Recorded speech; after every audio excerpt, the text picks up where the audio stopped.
Holla, what's up? Up, Anthony Hamilton, my celebrity life. GeHolla. Shout out to Ge Holla, reaching 1 million listeners on his podcast, My Celebrity Life, resetting the bar. What's up, Ge Holla? This your boy Genuine. Shout out to you. Y'all, this Master P, and shout out to Ge Holla of My Celebrity Life, the show. Ge Holla, check this. I know we didn't get to speak at the spot that we was at together, but look, man, keep going, keep doing your thing. Welcome back, ladies and gentlemen. We always find some of the coolest and some of the smoothest, some of the finest, some of the most divine people that there is on this planet.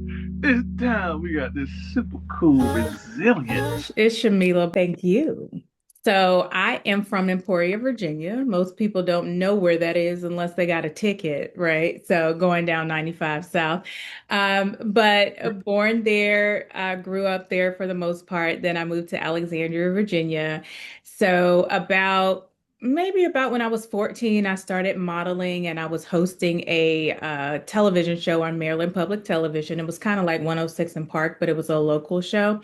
And I was able to interview and meet a lot of, teen stars back then. I interviewed Tevin Campbell, Backstreet Boys, people of that nature. Then I started modeling. I did Jet Beauty of the Week and, some print modeling for some other places, hair shows. I did Brona Brothers.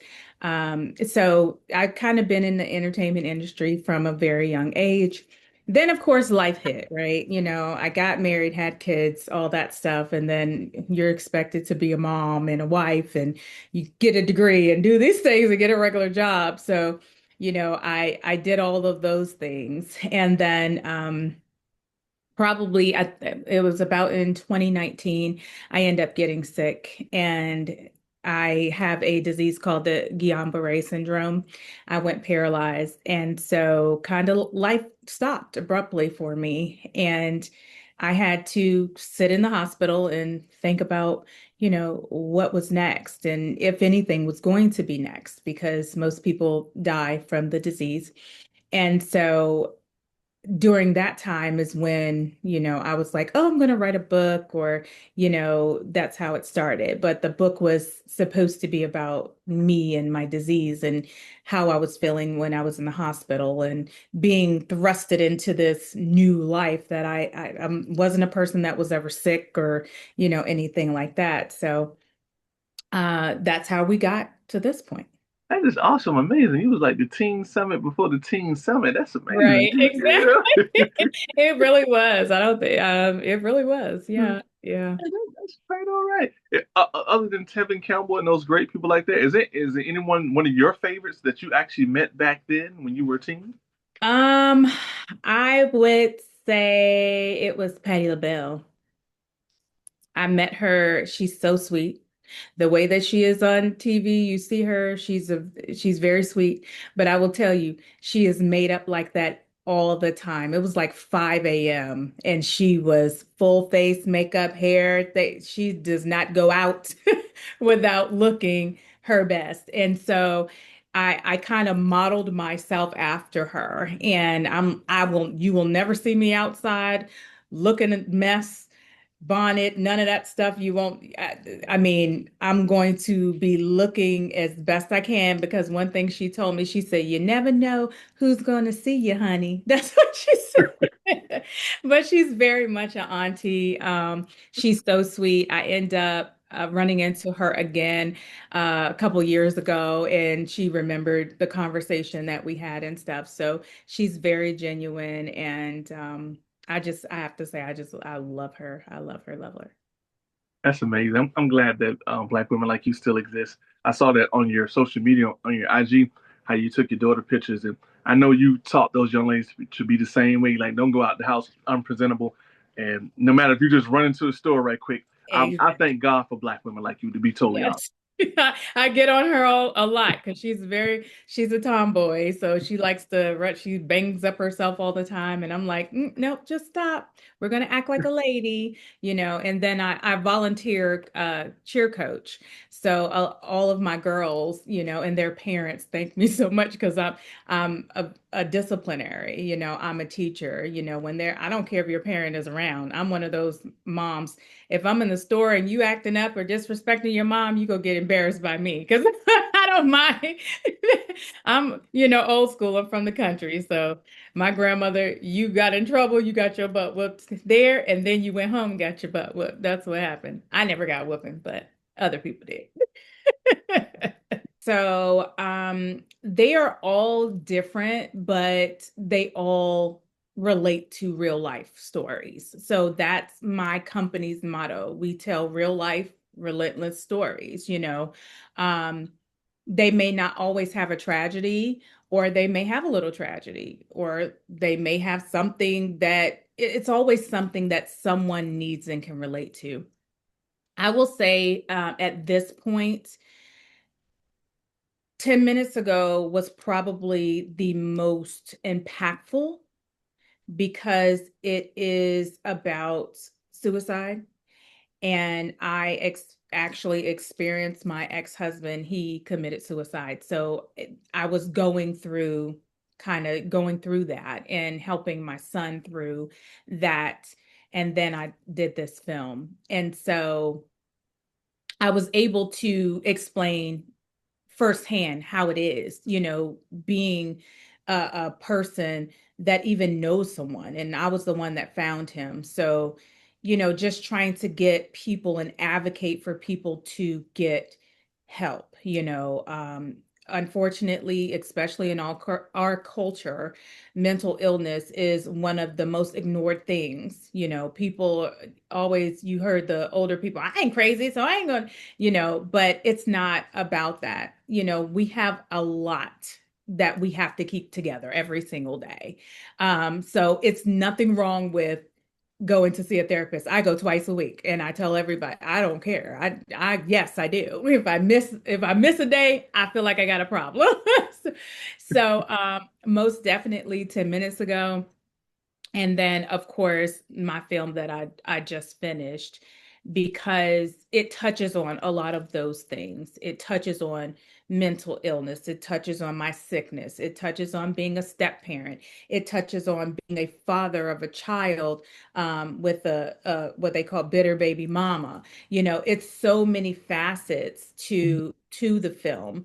So most definitely those two films that I have completed, were the most impactful. A Perfect Christmas, great story about, an African American family that, there's so many facets. You see these different dynamics and the person working at their job. And, it's just so many different things, not getting that promotion that you thought you were going to get, but it was given to someone else, so all of the films that I work on are something that somebody can relate to. It's something that you're going to be able to take from it.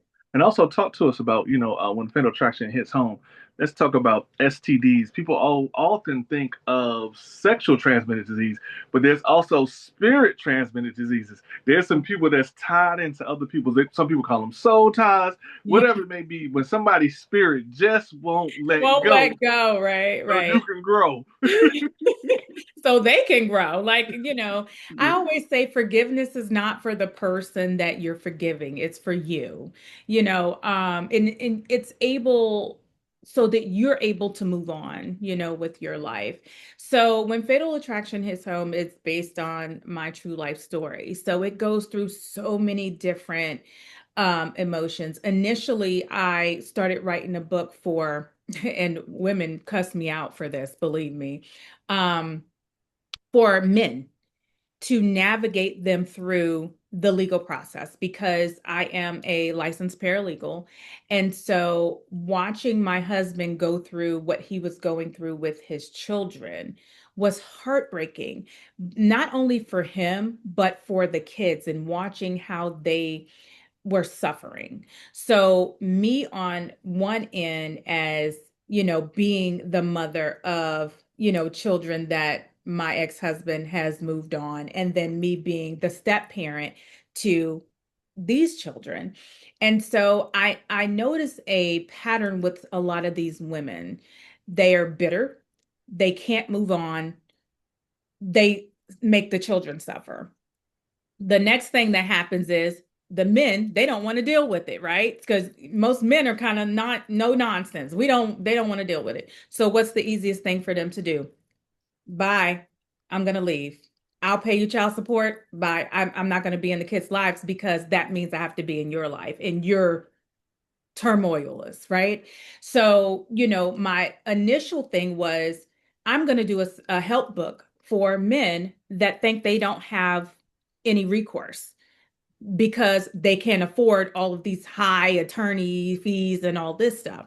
So then that kind of turned into so much more because while I'm doing this, I'm in the hospital paralyzed.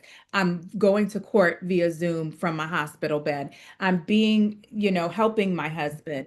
My daughter is autistic. So there's facets there. And then I'm like, then her biological mother is still with the nonsense. So I'm like, all of this stuff is going on. So let me just put it into a script. So I started doing podcasts and people did not believe me. They did not believe that what I was saying was going on because they're like, this sounds like some crazy fatal attraction type stuff. And so I'm like, well, it's my real life. It's happening. And so that's how I ended up coming up with the script. And I just, 2023, I started writing, creating the script and reliving all of these things. I had my girlfriend Nikki Fraser Curry. She is a great script writer and movie producer. So she helped me because I had never written a script before. I've worked on movies, I've acted, I've read plenty of scripts, but it's a total different thing when you're having to write one for yourself and then writing one that is true, because what that means is I have to relive all this stuff all over again. And so it was a lot of material. The thing about me, I had vlogged most of it because I was in these stepmom groups and, I'm navigating and helping other people navigate these things while I'm still going through turmoil, right? So that's how that concept came up. And then the things that she's doing in real life that you will see in the film, that's why I came up with the title When Fatal Attraction Hits Home. Thank you so much. I appreciate it. That's what I'm here to do. That is my purpose, to make sure that people are able to take what they need from this film, whether it be, for themselves or for someone else that they know that's going through it or acting that way, or, if it's to give them knowledge so that they don't go through the same things, especially the younger generation, noticing these red flags, about a person when you are first getting involved with them, so that you don't have now these lifelong, things that are happening to you that you're going to have to suffer from and your children suffer from, too. You're right. Those spiritual transmitted diseases, you're right. You can't get rid of those. There's Yeah. no medicine to take. All you can do is get on your Nope. knees and pray, Yeah. and tell God, thank you for bringing me through and saving me. You're right. A lot of times I think a lot of us, my opinion, they say that they're depressed, but I think that you're compressed. You're compressed with the fact of the things you went through in life. You're looking back at it, and it puts a person in a state of sadness, anger, and grief and things of that nature. But you should look at it that, like you already know, God brought you through all those things. You wasn't totally broken down and torn apart. You're still able to live. So, have thankfulness, gratefulness in your heart that you survive all that and move forward. Like you already know, if you spend 1 second dwelling on something that you cannot control, that puts you in a state of misery. And you're right. Sometimes we need to seek help to get past all of that so you can truly live and be who you are. Right, exactly. Yep. And one person, everybody's like, "Oh, I can't believe you're telling your story." Why not? That's the problem with us. We don't tell our stories enough. We want to tell everything that's good. We don't ever want to tell what's bad. But how are you going to help someone else if they think your life is all hunky dory? Nobody's perfect. Nobody has a perfect life. And I feel like if I can tell my story and it'll save someone else from going through what I went through or what I'm going through, then I don't mind telling it. You did that perfectly because you said your mission is to use your not only just your film, I believe your life, you as a vehicle for healing, awareness, and transformation. If you don't mind, can you tell us about your journey on becoming Miss East Coast Globe 2022? So, once again, it was a thing. I was in the hospital and I said, "Hey, if I get out of here, I'm gonna go do the things that I wanted to do," but I was kind of scared. So, back in the day, we didn't see us in pageants. One, what Vanessa Williams probably was the only one that we saw. And so I was terrified as a teenager, even though I had all of this following and, we didn't have social media back then, right? You had a Facebook when you got to college. But when I was 14, 15, I'd seen all my friends, which I grew up in Mount Vernon, Virginia, which is primarily, Caucasian area. I didn't see me. So I said, if I get a chance, once I get out of here, I'm going to go and enter in my first pageant. And I did. And I won Mrs. East Coast Globe for, I think it was like 1,300 competing for that particular title. And then when I went to nationals, I won runner up for Miss US of A for my very first pageant. At 40 years old. And I didn't even know if I was going to be walking by that time because I had entered the pageant when I was actually just got out of the hospital. So I was like almost 300 pounds. And so I end up going from Miss Curvey East Coast Globe to Miss East Coast Globe because by the time I competed, I had lost all the weight. So I didn't qualify for the curvey anymore. Oh, Right. Hi, guys. My name is Shamila Beslow, and I am on My Celebrity Life with Ge Holla, and I will see you guys soon.